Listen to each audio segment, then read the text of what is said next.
पिछले ज़माने का जिक्र है। किसी गांव में एक लोहार और उसका बेटा रहते थे। एक दिन बेटा अपने बाप से कहने लगा, अब्बा अब्बा मेरे लिए एक छुरी बनाओ जिसकी धार बहुत तेज हो। बाप ने कहा, बेटा छुरी भली ना कठारी, ये तो बताओ तुमने छुरी का करना क्या है। बेटे ने गोल मोल सा जवाब दिया, बस अब्बा मुझे छुरी चाहिए। आखिर बेटे के बेहद इसरार पर बाप ने लोहे की छुरी बना दी। जब बेटे के हाथ में हथियार आ गया तो वो शेर हो गया। लगा बाप को डराने धमकाने कि अब्बा फौरन राजकुमार के महल में जाओ और मेरे लिए राजकुमारी का रिश्ता मांगो। अगर नहीं मांगा तो मैं ये छुरी मारकर तेरा सर तन से जुदा कर दूंगा। लोहार बेचारा ये सुनकर थरथर कांपने लगा। लड़के की आंखों में खून उतरा हुआ था। लोहार उस घड़ी को कोसने लगा जब उसने बेटे को छुरी बनाकर दी थी। अब सोचने लगा कि करूं तो क्या करूं, उधर कुआं इधर खाई। अगर राजा से रिश्ता मांगने गया तो राजा मुझे मार डालेगा और ना गया तो बेटा मुझे मार देगा। आखिर काफी सोच विचार के बाद उसने फैसला किया कि यूं मरने से बेहतर वहां मरना बेहतर है। चलो राजा के पास चलता हूँ, चाहे कत्ल ही क्यों ना हो जाऊं। बात तो हो जाएगी कि लोहार राजा से रिश्ता मांगने आया था। अपने बेटे के हाथों गुमनामी की मौत मरने से बेहतर है कि राजा के हाथों इज्जत से मशहूर होकर मर जाऊं। एक दिन लोहार हिम्मत करके राजा के पास पहुंचा और वहां जाकर अपने बेटे के लिए राजकुमारी का रिश्ता मांगा। ये सुनकर राजा के तन बदन में आग लग गई कि कम्मी होकर मेरी बेटी का रिश्ता मांगता है। दिल तो चाहा कि अभी जल्लाद को हुक्म देकर उसका सर तन से जुदा करवा दूं, लेकिन वजीर जरा समझदार था। राजा के कान में सरगोशी करते हुए कहने लगा, महाराज इसे मरवा दिया तो खामखा हंसी मजाक होगी, लोग बात का बतंगड़ बना देंगे, हम किस किस का मुंह बंद करेंगे। अकलमंदी यही है कि हम किसी तरह से इसे टाल दें, सांप मरे और लाठी भी ना टूटे। हम इससे ऐसा सवाल कर डालते हैं कि जिसका जवाब ये सारी जिंदगी भी ढूंढ नहीं पाएगा। अगर गुड़ देने से ये मर जाए तो जहर क्यों दीजिए। उसके बाद वजीर लोहार से मुखातिब होकर बोला, मियाँ लोहार, हम राजकुमारी का रिश्ता तुम्हारे बेटे से करने के लिए तैयार हैं, लेकिन उसके लिए हमारी एक शर्त है कि तुम्हारा बेटा कोई ऐसा काम करे जो आज से पहले ना किसी ने किया हो और ना किसी ने देखा हो। लोहार शर्त सुनकर वापस लौट पड़ा और अपने जिंदा बच जाने पर खुदा का लाख शुक्र अदा किया। घर आकर उसने अपने बेटे को ये बात बताई। दोनों बाप बेटे ने गांव छोड़ने का इरादा किया और इस शर्त को पूरा करने के लिए सफर पर रवाना हो गए। चलते चलते एक घने जंगल में पहुँचे। क्या देखते हैं कि एक आदमी शरी यानी शीरस के दरख्त के नीचे बैठा है। जमीन पर चारों तरफ शरी के पीले पीले फूल बिखरे हैं। आदमी ने चूल्हे में अपनी टांग डाल रखी है और पैर में से तड़ातड़ आग के शोले निकल रहे हैं। चूल्हे पर खोलते हुए तेल की कड़ाही रखी है और वो पकोड़े तल तल कर खा रहा है। लोहार और उसके बेटे ने जब ये अजीब मंजर देखा तो वो हैरान हो गए और एक दूसरे से कहने लगे, ये काम तो राजा ने कहीं ना सुना होगा और ना कहीं देखा होगा, चलो यही सीखते हैं। लोहार उस आदमी से मुखातिब होकर बोला, अल्लाह के बंदे, मेरे बेटे को अपना शागिर्द बना लो और उसे भी इस तरह से पकोड़े तलना सिखा दो। वो आदमी लोहार से बोला, मियाँ आगे चले जाओ, आगे मेरा उस्ताद बैठा है, वो तुम्हारे बेटे को शागिर्दी पर रख ले तो रख ले, मुझे शागिर्द बनाने की इजाजत नहीं है। ये सुनकर दोनों बाप बेटा आगे चले गए। चलते चले जा रहे थे। आगे क्या देखते हैं कि एक बड़ की छांव के नीचे एक आदमी बैठा है और बड़ के चारों तरफ बड़ का फल बिखरा हुआ है। उसने चूल्हे में अपनी टांग डाल रखी है और एड़ी में तड़ातड़ आग के शोले निकल रहे हैं और चूल्हे पर उबलते हुए तेल की कड़ाही रखी है और वो जलेबियां तल तल कर खा रहा है। लोहार और उसके बेटे ने जब ये मंजर देखा तो एक दूसरे से कहने लगे, अरे ये काम तो पिछले काम से भी मुश्किल है। ये काम तो राजा ने ना कहीं देखा होगा और ना कहीं सुना होगा, चलो यही सीखते हैं। लोहार उस आदमी से मुखातिब होकर बोला, अल्लाह के बंदे, मेरे बेटे को भी अपने शागिर्दी में रख ले, इसे भी इस तरह से जलेबियां तलना सिखा दे। उस आदमी ने लोहार से कहा, मियाँ आगे जाओ, आगे मेरा उस्ताद बैठा है, वो तेरे बेटे को शागिर्दी पर रख ले तो रख ले, मुझे शागिर्द बनाने की इजाजत नहीं है। यह सुनकर दोनों बाप बेटा आगे रवाना हो गए। वो चलते चलते एक और जगह पर पहुँचे जहाँ क्या देखते हैं कि एक आदमी बेरी के पेड़ के नीचे बैठा है। जमीन पर बेरी के मीठे मीठे बेर बिखरे पड़े हैं। उसने भी चूल्हे में अपना पैर डाल रखा है और पैर में से तड़ातड़ आग के शोले निकल रहे हैं। चूल्हे पर गन्ने के रस से भरी हुई एक कड़ाही रखी है और वो गुड़ बना बनाकर खा रहा है। लोहार और उसके बेटे ने जब ये मंजर देखा तो मन ही मन में कहने लगे, अरे ये काम तो पिछले काम से भी ज्यादा मुश्किल है। ये काम तो राजा ने ना कहीं सुना होगा और ना कहीं देखा होगा, चलो यही सीख लेते हैं। लोहार उस आदमी से मुखातिब होकर बोला, अल्लाह के नेक बंदे, मेरे बेटे को भी अपनी शागिर्दी में रख लो, इसे भी इस तरह से गुड़ बनाना सिखा दो। वो बोला, ठीक है, मैं तेरे बेटे को अपना शागिर्द बना लेता हूँ, इसे अपने पास रख लेता हूँ। ये लो चाबियाँ। वो सामने एक कमरा है, उस कमरे का दरवाजा खोलो और अपने बेटे को कमरे में बिठाकर बाहर से दरवाजा बंद कर दो। लोहार ने उस आदमी की हिदायत पर अमल किया। जब बेटे को कमरे में बंद करके वापस जाने लगा तो उस आदमी ने लोहार से चाबियां वापस ले ली और लोहार से कहने लगा, अब 1 साल के बाद वापस आना। लोहार चाबियां देकर अपने घर वापस लौट गया। उधर लड़का कमरे में भूखा प्यासा बैठा था, इंतजार कर रहा था कि कोई आए और उसकी मदद करे, लेकिन पूरा दिन गुजर गया और उसकी मदद के लिए कोई न आया। फिर जब लड़के ने कमरे में चारों तरफ देखा तो उसके रोंगटे खड़े हो गए, खून खुश्क होने लगा। उसके सामने एक खौफनाक नजारा था। कमरे के अंदर चारों तरफ इंसानी हड्डियां बिखरी पड़ी थी। लड़के ने सोचा, न जाने मुझसे पहले कितने ही लोग इस मौत के कमरे में अपनी जान दे चुके हैं और मेरा हाल भी उनसे कुछ मुख्तलिफ नहीं होगा। मैं और मेरा बाप उस बाहर बैठे आदमी के धोखे में आ गए। अब मुझे भी इन आदमियों की तरह यहाँ पर एड़ियाँ रगड़ रगड़ कर मरना पड़ेगा। एक रोज मेरी भी हड्डियाँ इन हड्डियों की तरह बिखरी पड़ी होंगी। ये सोचकर उसकी आंखों में आंसू आ गए और फूट फूट कर रोने लगा। जब रोने से दिल का गुबार निकल गया तो कमरे में एक कोने में जाकर बैठ गया। दिल ने कहा, जब तक सांस तब तक आस। लड़के ने जमीन पर पड़ी हुई एक बड़ी सी हड्डी उठाई जिसका सिरा छुरी से ज्यादा तेज और तीखा था और दीवार खोदना शुरू कर दी। दीवार से मिट्टी गिरती रही और गिरती रही। आखिर रात दिन की मेहनत रंग लाई। दीवार में इतना बड़ा सुराख हो गया था कि एक आदमी उसमें से निकल सकता है। जब लड़का उसमें से निकलकर दूसरी तरफ गया तो क्या देखता है कि एक और कमरा उसका मुंतजिर है। कमरा खूब सजा हुआ है, कीमती पर्दे लटक रहे हैं। कमरे में बहुत कीमती कालीन बिछा हुआ है। जाली के पर्दे के पीछे सांस लेते हुए किसी बहुत हसीन जिस्म का एहसास होता है। जो ही लोहार के लड़के ने पर्दा सरकाया तो उसकी आंखें खुली की खुली रह गईं। क्या देखता है कि एक गदराए हुए गोरे रंग की मालिक एक बहुत खूबसूरत लड़की बिस्तर पर लेटी हुई सो रही है। जवानी की नींद में सांस लेते हुए उसका जिस्म मुसलसल हरकत में है। करवटों के बायस काले काले लंबे बाल उसके जिस्म से लिपटे हुए हैं। कुछ देर लड़का दीदे फाड़े उसे देखता रहा। उसी दौरान लड़की की आंख खुल गई। पहले तो लड़की अपने कमरे में अजनबी लड़के को देखकर डर गई और लड़का भी घबराया कि खुदा जाने क्या बला है। थोड़ी देर बाद जब दोनों मुत्तमीन हुए तो लड़की ने कहा, कोई बात नहीं, आजा मेरे पास आजा, यहाँ बिस्तर पर बैठ और मुझे बता कि तू कौन है और यहाँ कैसे पहुँचा। यह सुनकर लोहार के लड़के की हिम्मत बढ़ी। उसने अपनी सारी कथा कही। पहले तो लड़की ने उसे कुछ खाने के लिए दिया और फिर कहा, जो आदमी बाहर गुड़ निकाल कर खा रहा है और जिसने तुझे कमरे में बंद किया है वो आदमी मेरा बाप है। मैं भी जादूगरनी हूँ, तू फिक्र न कर, मैं तुझे जादू सिखाऊंगी। लड़की अपने बाप से 2 गुना ज्यादा आगे थी। बाप अगर 14 दर्जे पर था तो बेटी 16 दर्जे पर थी। लड़की ने लोहार के लड़के को जादू सिखाना शुरू कर दिया और उसके अलावा उसे तरह तरह के फल और लजीज खाने खिलाती। अच्छी से अच्छी उसे पोशाक पहनने के लिए देती। इसी तरह से 1 वर्ष गुजर गया, लेकिन लोहार लड़के को लेने के लिए ना आया। उसने सोचा कि जब तक मेरा बेटा कामिल जादूगर नहीं बन जाता उसे लेने के लिए नहीं जाऊंगा। इस तरह वो लड़का साहिरा जादूगरनी से जादू सीखता रहा और एक दिन अपने जादू में माहिर हो गया। 2 वर्ष के बाद लोहार वापस आया। क्या देखता है कि वो आदमी उसी तरह बेरी के दरख्त के नीचे बैठा है। जमीन पर बेरी के मीठे मीठे बेर बिखरे पड़े हैं और उस आदमी ने अपनी टांग चूल्हे में डाल रखी है और पैर में से आग के शोले निकल रहे हैं और वो उसी तरह से गुड़ बना बनाकर खा रहा है। लोहार ने पूछा, अल्लाह के बंदे, मेरा बेटा कहाँ है? 2 साल पहले मैं उसे तेरी शागिर्दी में छोड़ गया था। वो आदमी कहने लगा, मैं तो 2 साल से यहीं पर बैठा हूँ और गुड़ बना बनाकर खा रहा हूँ। ना मुझे फुर्सत मिली और ना मैंने वहाँ जाकर देखा। तो अपने हाथ से अपने बेटे को कमरे में बंद करके बाहर से ताला लगा गया था। ये ले कुंजियाँ और अपने बेटे को जाकर देख ले। बाप ने सुना तो उसके चेहरे पर हवाइयाँ उड़ने लगी। एक रंग आता और एक रंग जाता था। ये सोचकर कि 2 साल बाद बेटे की हड्डियां ही मिले तो मिले, वरना जिंदा मिलना तो नामुमकिन है। गुड़ खाने के उस शकीन आदमी को दिल में गालियां देता हुआ लोहार दौड़ा दौड़ा उस कमरे की तरफ गया और ताले में चाबी घुमाई।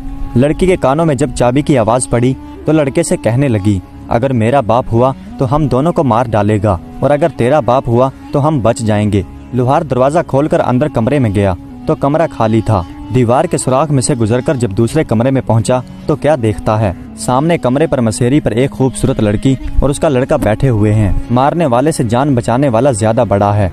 अपने बेटे को जिंदा देखकर बाप की जान में जान आई। दौड़कर बेटे को बेअख्तियार सीने से लगा लिया और खुदा का लाख लाख शुक्र अदा किया।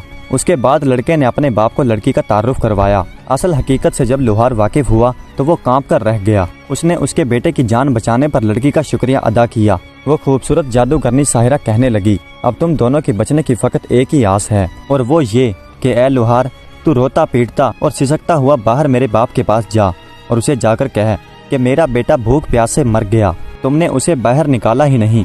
अब मुझे इतनी इजाज़त तो दे कि उसकी हड्डियों को किसी कपड़े में बांधकर ले जाऊं ताकि उसकी हड्डियों को दफन कर सकूं।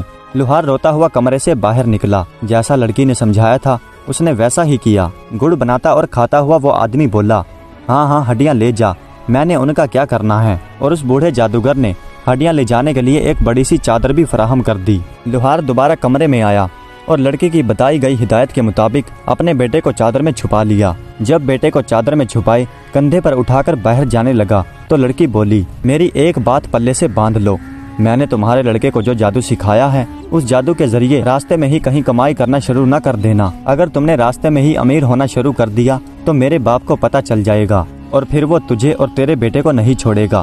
खूबसूरत साहिरा कमरे में ही रही। लुहार ने उस लड़की से कहा कि बेटी तू भी हमारे साथ चल, अपने संगदिल और जालिम बाप से रिहाई हासिल कर। लेकिन लड़की ना मानी और कहने लगी कि इस तरह से हम तीनों ही पकड़े जाएंगे और वैसे भी अब मेरा जीना मरना यहीं पर है, यहाँ से भागकर मैं कहाँ जाऊंगी। लुहार अपने बेटे को कपड़े में लपेटे कंधे पर उठाए बाहर निकला। उसने चाबियों का गुच्छा दूर ही से जादूगर की तरफ फेंक दिया जो अभी तक बैठा गुड़ बना रहा था और साथ ही साथ खा रहा था। जादूगर ने उसकी तरफ कुछ ज्यादा ध्यान नहीं दिया, चाबियां उठाई और फिर से अपने काम में मसरूफ हो गया। जब लुहार सफर किए उस आदमी से कहीं दूर निकल आया तो उसने अपने कांधे से नीचे उतारा, फिर अपने बेटे को चादर से बाहर निकाला और दोनों ने खुदा का शुक्र अदा किया कि उन दोनों की जान बच गई। और फिर से बाप बेटों ने सफर का आगाज शुरू किया। वो चले जा रहे हैं और चले जा रहे हैं और चलते चलते जंगल से बाहर निकल आए। अब वो हरे भरे खेतों में पहुंच गए। एक जगह क्या देखते हैं कि रहड़ चल रहा है, बैल घूम रहा है और कुएं से पानी निकल रहा है। पास ही एक जमींदार खड़ा है। लुहार का लड़का अपने बाप से कहने लगा, अब्बा मैं तुम्हें एक जादू दिखाता हूँ, मैं एक मंत्र पढ़ूंगा और बैल बन जाऊंगा, तुम मुझे जमींदार को बेच देना, लेकिन याद रखना मेरा रस्सा उतार लेना, उसे साथ मत देना। लड़के ने कुछ पढ़ा और फिर बैल बन गया और फिर दोनों चलते चलते जमींदार के पास पहुँचे। जमींदार ने इस कदर खूबसूरत और पला हुआ बैल देखा तो कहने लगा, बाबा जी क्या तुमने बैल को बेचना है? लुहार ने कहा, हाँ बेचना है। जमींदार ने पूछा, क्या लोगे? लुहार ने कहा, 5.25 रुपए। जमींदार को सोच में डूबे हुए देखकर लुहार बोला, मेरा बैल बहुत अच्छा है, अगर तुझे यकीन न आए तो इसे हल में जोड़कर देख ले। जमींदार ने बैल को रहट में जोड़ा। बैल खूब पानी निकालने लगा, उसके पहले वाले बैल से भी कहीं ज्यादा। जमींदार बैल को देखकर राजी हो गया और उसे खरीदने के लिए भी मान गया। लुहार कहने लगा, लेकिन मैंने अपना रस्सा नहीं देना। जमींदार बोला, कोई बात नहीं, तुम अपना रस्सा उतार लो, मैं खुद ही अपना नया रस्सा डाल लूंगा। जमींदार ने 5.25 रुपए दिए और वो बैल खरीद लिया। जब लुहार चलते चलते काफी दूर निकल गया तो बैल ने अपना रुख मोड़ा और भाग खड़ा हुआ। सीधा लुहार के पास पहुंचा और वहां जाकर फिर लड़का बन गया। जमींदार बेचारा हाथ में डंडा पकड़े भागा भागा दौड़ा दौड़ा और हाँपता हुआ लुहार के पास आया और कहने लगा, बाबा तुमने मेरा बैल तो नहीं देखा? लुहार बोला, बैल तो मैं अभी अभी तुम्हारे हवाले करके आया हूँ, बैल कहाँ है? बेचारे जमींदार के वहमो ख्याल में भी नहीं आ सकता था कि उस बूढ़े लुहार के साथ जो लड़का जा रहा है वही उसका भागा हुआ बैल है। जमींदार वापस लौट गया। लुहार और उसके लड़के ने लड़की की दी गई हिदायत पर अमल नहीं किया और रास्ते ही में कमाई करना शुरू कर दी। अब रास्ते ही में उन्हें उसका खामियाजा भुगतना पड़ा। बूढ़े जादूगर को पता चल गया कि लुहार का लड़का जिंदा है और मेरी कैद से फरार हो चुका है। मेरी अपनी बेटी ने उसे मुकम्मल जादू सिखा दिया है। वाकई ही घर का भेदी लंका ढाता है। जादूगर ने एक बूढ़े आदमी का भेष धारा और उनसे पहले ही आगे रास्ते में आकर बैठ गया। लुहार के लड़के को क्योंकि पहले ही कामयाबी मिली थी इसलिए उसने फिर से लालच किया और इस बार ऊँट बनने का सोचा। अब्बा इस बार तो मेरे बदले पूरे 9 रुपये मांगना और 1 रुपया भी कम मत करना और याद रहे मेरे साथ नकेल मत देना। इतना कहकर लड़के ने मंत्र पढ़ा और ऊँट बन गया। लुहार उस ऊँट का रस्सा पकड़े पकड़े चलता चलता उस जादूगर के पास पहुँच गया जो फकीर का भेष बदले उनका इंतजार कर रहा था। फकीर ने लुहार से पूछा, बाबा जी क्या ऊँट बेचना है? फकीर ने लुहार के दिल की कही थी। उसने खुश होकर कहा, हाँ बेचना है। फकीर ने कहा, क्या लोगे? लुहार ने कहा, 9 रुपये। फकीर ने फौरन 9 रुपये निकाले और लुहार की हथेली पर रख दिए। अब लुहार को याद आया और बोला, मैंने ऊँट के साथ नकेल नहीं देनी। फकीर भी जादूगर था और राजदार था, नकेल के भेद और अहमियत से वाकिफ था और बोला, मैंने तुम्हें मुंह मांगी कीमत दी है और नकेल ऊँट के साथ ही खरीदा है, इसलिए नकेल तो तुम्हें देनी पड़ेगी। गर्ज उनके बीच इतनी बहस और इतनी तूतू मैमै हुई कि राह चलते मुसाफिर रुक गए और इर्द गिर्द खेतों में काम करते हुए किसान भागे भागे आए और वहां पर जमा हो गए। फकीर ने लोगों से मुखातिब होते हुए कहा, लोगों, खुदा लगती कहो, क्या तुमने आज तक ये सुना है कि कोई जानवर बिक जाए और बेचने वाला जानवर बेचने के बाद उसके गले से रस्सा उतार ले? देखो देखो, ये आदमी मुझे पूरी कीमत पर ऊँट बेचने के बाद ये नकेल वापस लेने पर झगड़ा कर रहा है। फकीर की बात में वजन था। जब लोगों ने देखा कि ये तू मैं नकेल के लिए हो रही है तो सबने लुहार को झूठा किया। इतने लोगों के आगे लुहार की पेश न गई। उसे ना चाहते हुए भी ऊँट के साथ फकीर के हवाले वो नकेल करनी पड़ी।